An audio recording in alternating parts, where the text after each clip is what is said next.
Pemirsa, sebagai partai besar di tanah air, Partai Golkar saat ini masih ingin fokus kepada pemilihan legislatif 2024 mendatang. Sedangkan untuk pilkada sendiri, menurut Ketua Harian Partai Golkar Sumsel, pihaknya masih menginventarisir para calon kepala daerah.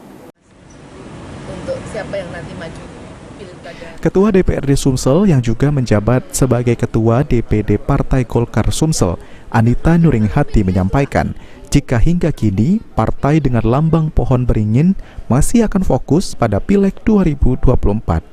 Sementara itu, untuk soal Pilkada 2024 mendatang, menurut Anita, partainya sejauh ini masih menginventarisir para calon yang akan maju pada pilkada baik itu tingkat provinsi maupun kabupaten kota. Kan belum mencapai itu karena sekarang sedang inventarisir saja pilkada-pilkada kabupaten kota. Yang paling penting sekarang sedang mempersiapkan pileg.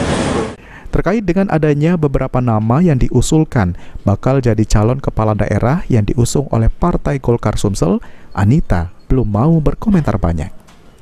Firman Hidayat, PAL TV.